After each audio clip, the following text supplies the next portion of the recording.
Hello, everybody, and welcome back to another edition of The Edge of Adventure. My name is Adam Asher. Great to have Margaret Traub with us today. She's joining us from International Medical Corps. Margaret, thanks for joining the program. Thank you for having me. Listen, I know you guys work around the world. You stay busy. You have such a very important mission, and we're going to delve into that. We're going to get to know a lot about what you guys do. Let me just first start by asking, how are you guys doing? I know this has to have been one of the toughest year to year and a half on record. You know, it's interesting because every single year that I've been with this organization, and I've been here now 15 years, every year we say, boy, this year has been the toughest year we've ever had. And we said it again this year in 2020. In addition to the many humanitarian crises that we're responding to in 30 countries, you add COVID-19 on top of that.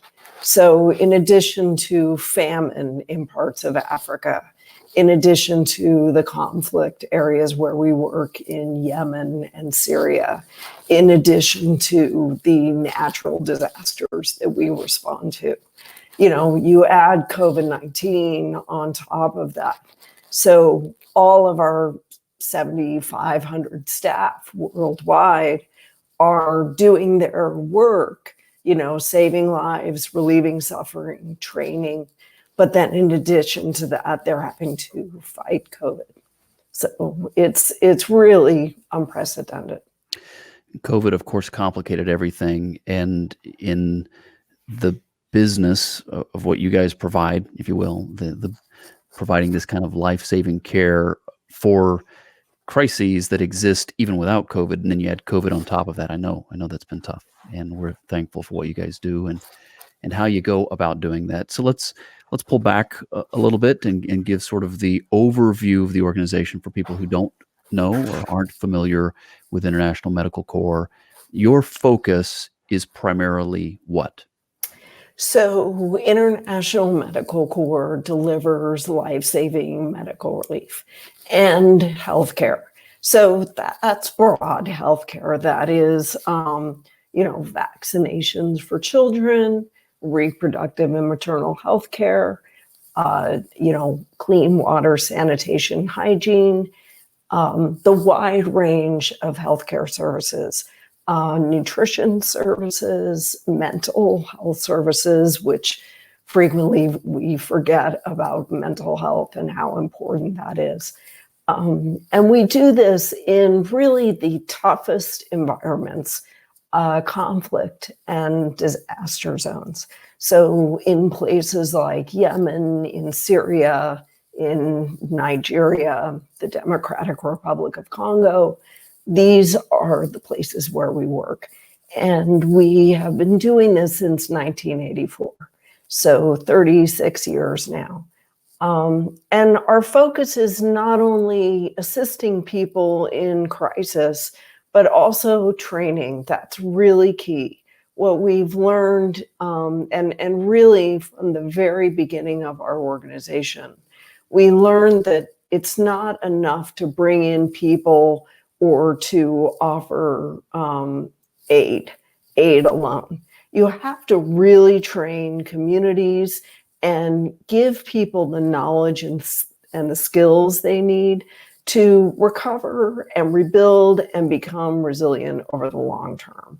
And what we find is that training aspect is what anchors in people the ability to have a long-term recovery and to survive future shocks. In places particularly that have repeated crisis, their ability to have the skills and knowledge to respond on their own in the future is really going to be life-saving for them over the long term. This is The Edge of Adventure, and our special guest today is Margaret Traub. She's joining us from International Medical Corps. She is the head of global initiatives. So she is the person to talk to get this perspective on all that International Medical Corps does around the globe. And when you think about it over the last many, many years, I think about some major, I guess, hot spots or some crises areas through the years. I know you guys probably in the 80s, I was reading that you guys were working in Afghanistan back in the 80s. You Hmm. guys have been working in Syria on and off throughout some very tough times in that area, and some other perhaps locations that through the years were major. Well, they were in the news at that time, and maybe now Yeah. they're not in the news as much anymore. Mhm. Tell us about some of the things, perhaps the aid that you guys have provided that you're most proud of. Yeah, I think, I think of International Medical Corps as really being on the front lines of history. So you think of the crisis in the Balkans in the 90s and 2000s, the ethnic cleansing that was going on there, and we were on the front lines there. I think of the Rwanda genocide, and we were inside Rwanda as the genocide was unfolding. In many instances, groups were on the border, and we were actually inside as the genocide was unfolding and treating patients as it was happening. You think of the Haiti earthquake in 2010, where we were on the ground within 22 hours treating patients who suffered crush injuries in the earthquake.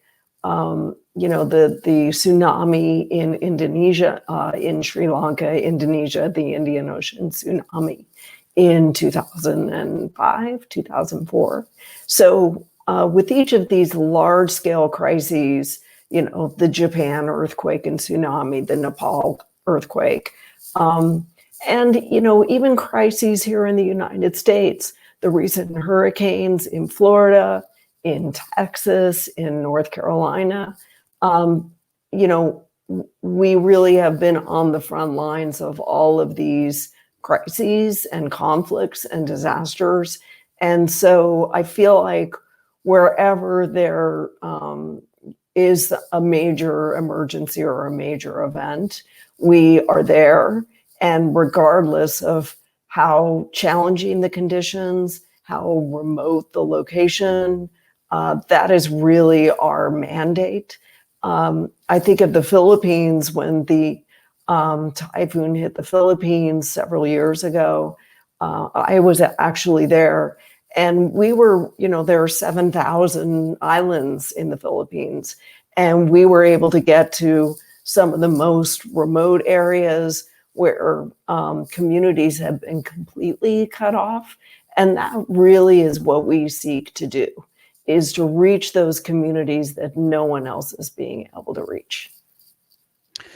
These are clearly remote, and you think back to some of the stuff you were telling us about a few minutes ago too. Remote would be a way I would describe this, but then also dangerous. You guys have found yourself through the years working in areas where it is dangerous. Why do you guys put yourselves at risk like that? Well, our mission is to help those people who are hardest hit and most vulnerable. And these are often the neglected populations, the people who are in areas that are dangerous, where no one else is willing to go there. And, 95% of our staff worldwide, of 7,500 people, are local to the communities where they live. So these are Congolese people serving their own Congolese neighbors when there is an outbreak of Ebola. These are people who choose to stay in their communities and fight for their communities and heal their communities and not leave. These are, frequently I would be in an area where I'd be in a refugee camp, and I would say to our nutrition manager, "And where are you from?" And they'd say, "Right here. I live here." So these are people helping their own communities. So in many ways, they feel a tremendous obligation to their neighbors. and to again to their own community to stay, to heal, to learn, to pass on knowledge. Most of us, we grow up somewhere or we move somewhere and we stay there. And when there's a crisis, we want to kind of rise up and help our own community. And it's no different whether it's South Sudan or Yemen or Nigeria. People want to stay and heal their own people. Margaret Traub is our guest today. She is the head of global initiatives at International Medical Corps, a fascinating organization. We're learning a little bit about it. I mean, in our time today, we're only going to scratch the surface. There's so much to talk about and to get to know with an organization that's been around as long as this one has, working in so many different countries. You mentioned 30, I think? 30. Right. 30 different countries worldwide, going to some of the most remote, most dangerous areas to provide, I think, I mean, my words here, which is some of the most basic needs, right? Things that I know that here in my hometown, we probably take them for granted, but these are some needs that, people are oftentimes overlooked or neglected or don't have access to these things. But thanks to International Medical Corps, so many around the world do. So I can think of answers to my own question, but that's not my job. My job's not to answer my questions. My job is to ask them. So let me ask you, and because I've already heard so many things already that fall into this category, but what sets International Medical Corps apart? You're not the only organization that does what you do, but what makes you unique? I think two primary things. One, we're a U.S.-based organization, medical organization, but more importantly, we train. So beyond giving aid or a handout, that notion of teaching a person to fish, we really want to help people, help communities, help themselves. So we do training in everything we do, whether we are responding to a sudden onset emergency, say an earthquake. I remember being on the ground in Haiti the day after the earthquake, and our team was training local health workers how to treat crush injuries. So in the immediate emergency, we were also training. And that extends at every level, whether it's frontline psychological first aid training, whether it is training around messaging about clean water, sanitation, and hygiene, whether it's messaging around COVID and infection prevention and control. Here in the United States, we're responding to COVID-19 in 8 states. We are supporting 41 hospitals, about 51 nursing homes. And a lot of what we do, in addition to delivering 5 million items of PPE or providing clinicians, is training. We're offering infection prevention and control training to nursing home staffs, to emergency room staffs. This is a new disease for people globally, and we have a lot of experience in infectious diseases, particularly Ebola, SARS, MERS, and so we're able to provide training to frontline health workers, and in a way to enable these health workers in their own communities to carry on that work and build their own resiliency. And that's really the key, to have your work be sustainable, so that even if it's a country, Nepal is a good example. We responded after the earthquake in Nepal, and after a period of a few years, a lot of rehabilitation was done, and then we handed over programs to the Ministry of Health. But we did a lot of training of local health workers so they could take over that work for themselves. Margaret, you mentioned mental health a few minutes ago. With COVID-19, I know that the mental health probably of all of us around the world has taken a hit, and different people deal with it in different ways. Have you seen on an international level and in the countries where International Medical Corps is working, has the state of mental health been an issue, and how have you guys helped? I would say absolutely that mental health is a huge component of this pandemic. And, we see it here in the United States every day in our own experience, dealing with the isolation, dealing with the fear, dealing with loved ones who are suffering or who have died, dealing with loss of livelihoods. As with any crisis, when people are beset by disaster, and this is a disaster, an emergency, their lives are really decimated. And you have to holistically look at the person and what their needs are. And we're really seeing that people are really suffering, not just physically from COVID, but the emotional wounds of this disease. And, there are long-term effects to COVID. We've heard about long haulers and what they experience over time. In many instances, that they are suffering the effects of COVID for many months or indefinitely. So there is also that. And so often we find with, particularly with infectious diseases, is the emotional effects of stigma and fear about disease. We've seen it with HIV/AIDS. We've seen it with Ebola, and the stigma that people feel about getting the disease, fear of disease, but also the fear of how they're going to be judged that they've had it, and all the ramifications of that. So it's the mental health component is really important, and dealing with the psychological cascading effect that it has on a person. So that's an essential part of our work as well.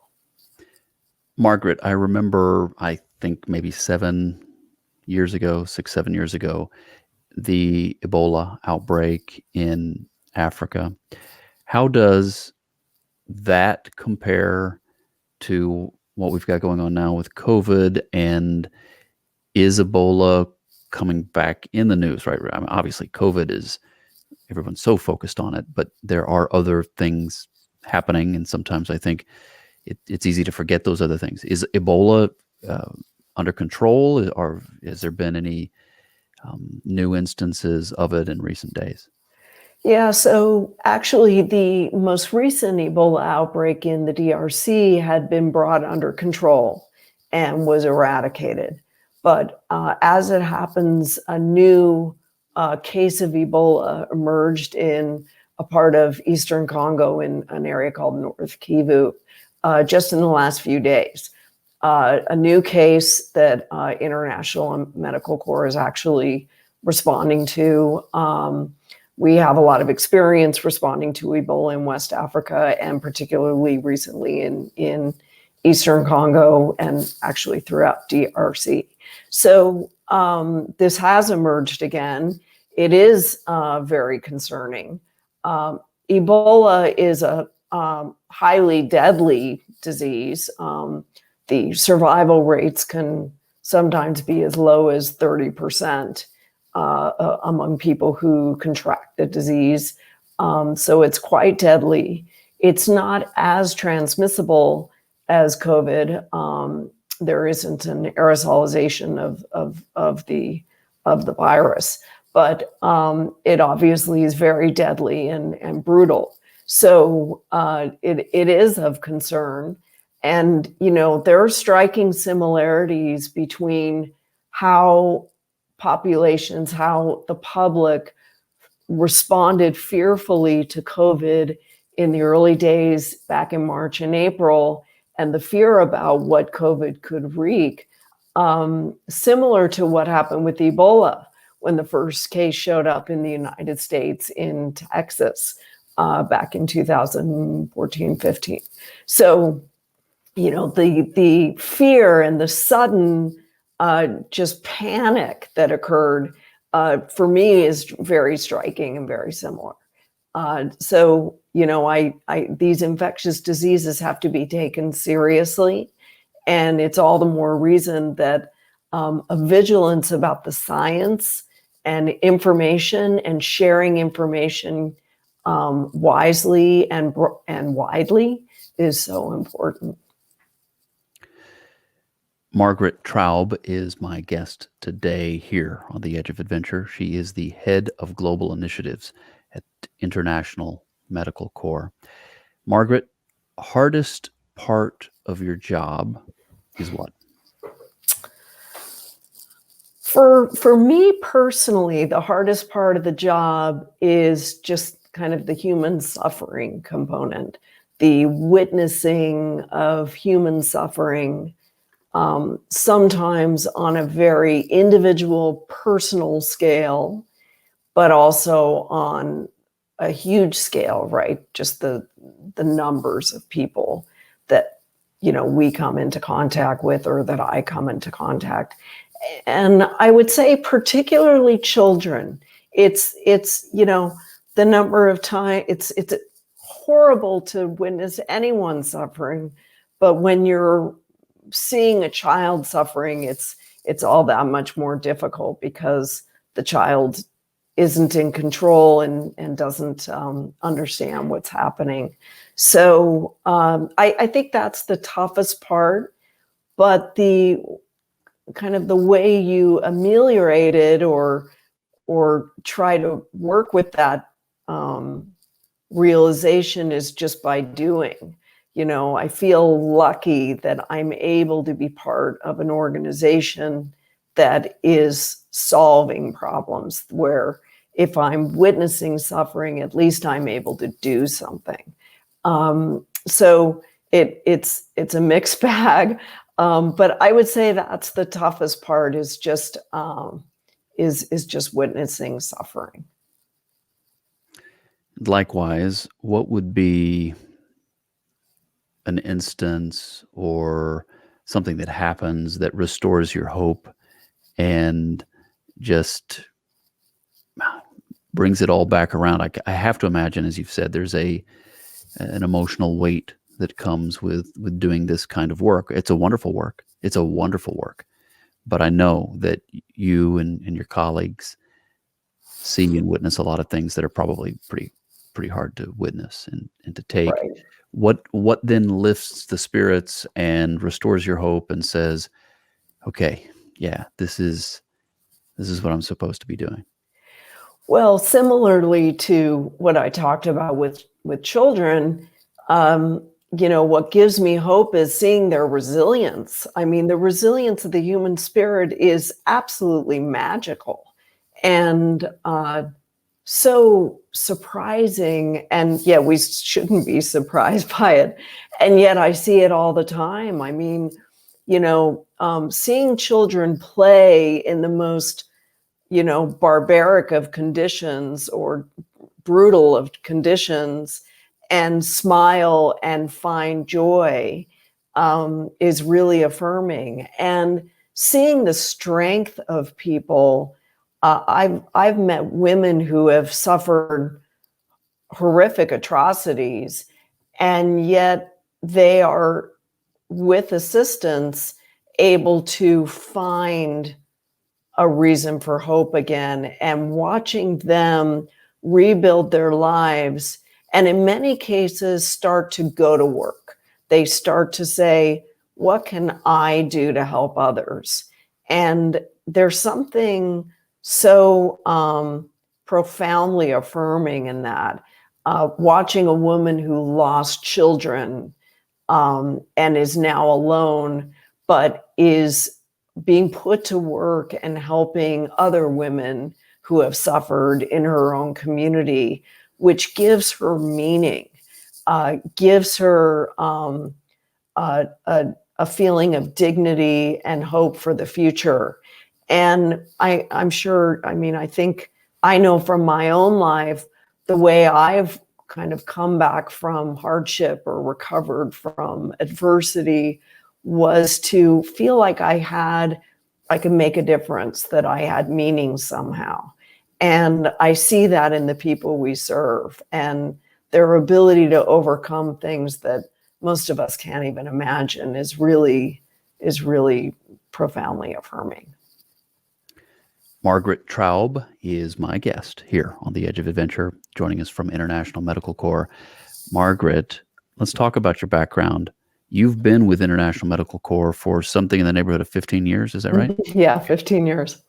So you must like it. You are clearly called to this. But, tell us kind of how you got there. What were the things in your life that brought you to this organization, and why did you stay?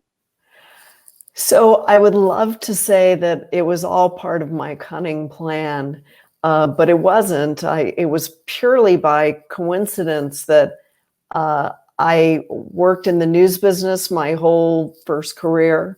I was a news executive and a journalist for many, many years.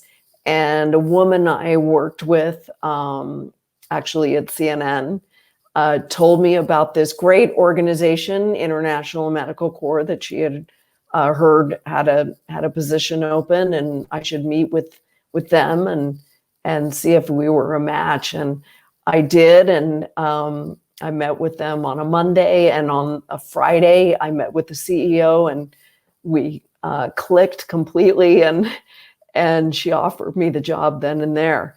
I went from being a storyteller, essentially, as a journalist, to being a storyteller who isn't a neutral party.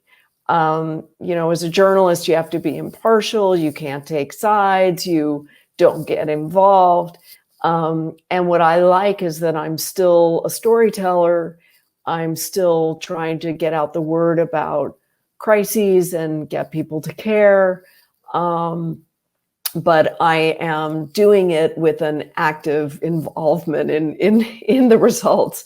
And I like that I'm able to actually take action and not just stand back and kind of let the story evolve and let it tell itself. But I like that I can actually do something that, when I first joined International Medical Corps, I was just purely a storyteller. And as I became more involved, I began taking on jobs and activities that were actively helping people, whether it was helping triage patients in Haiti after the earthquake, or managing logistics of delivering supplies in, the Philippines or in Lebanon. So, I like kind of being able to play an active role in the relief.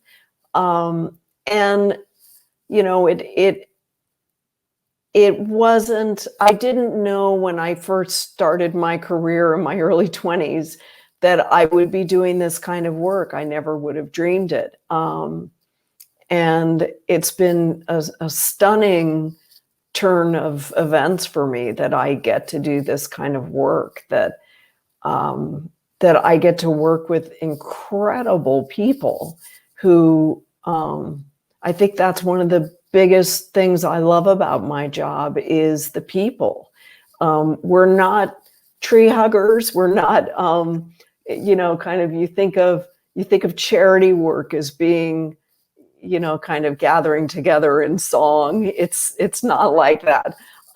They are a very roll up their sleeves, action-oriented, courageous group of people. And I feel really lucky especially when I'm in the field working with people who do this day in and day out. It's an incredible honor. Margaret, the question I would ask now is, what kind of help do you need? And obviously, one of the answers to that for any type organization is the need for funds. I mean, that goes without saying. I mean, it takes funds to make these things go round. But talk to us about that. If someone wants to get involved and they want to help, what would be some of the ways they could do that? Yeah. So yes, obviously, it takes a lot of money to do this kind of work. We always say to people, any amount is helpful because we have many, many, many donors who give just a little bit, and it makes a huge difference because this work does take money. But that said, spreading the word is a big deal, whether it's on social media. I found this great group. I love them. Amplify our message, whether it's on Instagram or Twitter or Facebook or whatever it is. Looking at work to see if your employer has a matching program and add International Medical Corps to the matching program. We do a lot of employee engagement programs. We have employees assembling wound kits and hygiene kits that we distribute all over the world. During COVID, it's a little more difficult because people aren't in person at work in many instances. But we, I think when people learn about what's going on in the world, get themselves educated and spread the word, that is really huge. And it's amplifying the message. We are a non-political, non-sectarian organization, non-religious organization. And so we just focus on doing the work and helping us to amplify the message of people who are in need around the world. The reality is that there are many, many, many millions of people who don't have clean water, many millions of people who don't have enough food, many millions of people who don't have access to healthcare. So that's the reality for much of the world. And so asking people to get out that message is important. They can sign up for our newsletter on our website. So there are a lot of ways to get involved, to follow us on social media and that kind of thing. Margaret, the need is so great. There's so much suffering in the world. I mean, let's just call it like it is. Why don't you guys just give up? That would never even occur to us, and it wouldn't occur to me. I think that, sure, it's easy to feel overwhelmed, but, solutions have to start somewhere, and there is a domino effect when you start with one and you multiply. And that's part of why I love the International Medical Course focused on training, because if you are a midwife who's skilled and able to deliver a child safely and keep the mother and child safe, and you train someone, now they can, all the numbers of people who, all the babies you delivered safely, you train somebody else, now they deliver that number of babies safely. And you multiply it many times over. And I think that's the notion, is that for each action you take, you are adding a rock onto the pile of rocks, and you are building a foundation. And I think that, so many times the people we come into contact with, it is at the worst possible time of their lives. And so often people who come to us have traveled, in many cases, great distances. And at the end of the day, our feeling is that if someone can survive and make it through crisis and, say, cross the desert to the border and reach us, then we need to be there when they arrive. If someone can survive to a certain point, we need to be there to help them to make it the last mile. And a lot of our work is at the last mile. So I feel like we do because we have to, and we do because we can. And and it's never hopeless. There's always still a chance. So I think it's part of that can-do attitude of the people I work with. They all have that feeling of there is no give up. An inspiring conversation today. What a privilege and pleasure to have Margaret Traub joining me today here for the Edge of Adventure. She is the head of global initiatives at International Medical Corps, and we've been learning about the organization, learned a little bit about her today as well. So I'm going to give just some information. Just if you've been watching the video version of this podcast, you've seen the information on the screen. But if you're listening to the audio version or you're listening to the radio show, you don't have that privilege to see the items on the screen. So let me give them to you real quick. internationalmedicalcorps.org. That's the website. internationalmedicalcorps.org.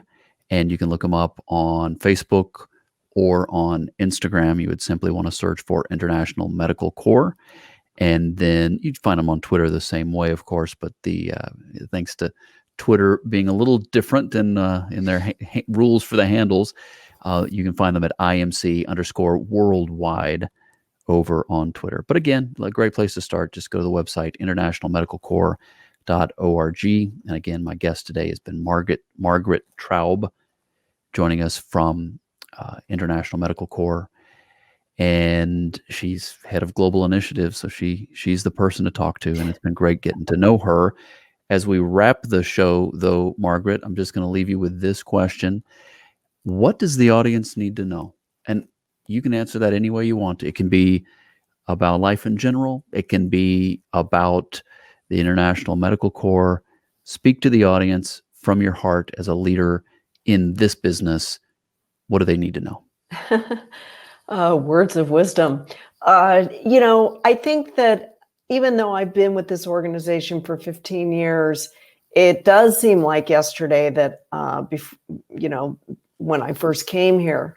And I didn't know that I could give back. I didn't know that I could make a difference in the world in a really profound and meaningful way. And I think that for a lot of people who, I think especially during this pandemic, are feeling like, what is my role? What can I do? What is my place in the world? How can I do more? There is always a way for people to do more and to kind of find their niche, to find the thing that they can offer unlike anyone else, or that they can uniquely offer. And I think the key is to start with a step, to go on our website or to start following us on social media, start learning about what's going on in the world. The fact that you have listeners who are listening to you means that they already have that desire to be engaged in the world and go beyond their own universe. And so that to me is huge from the beginning. But I joined this organization really as a second career. I already had one 20-year-long career.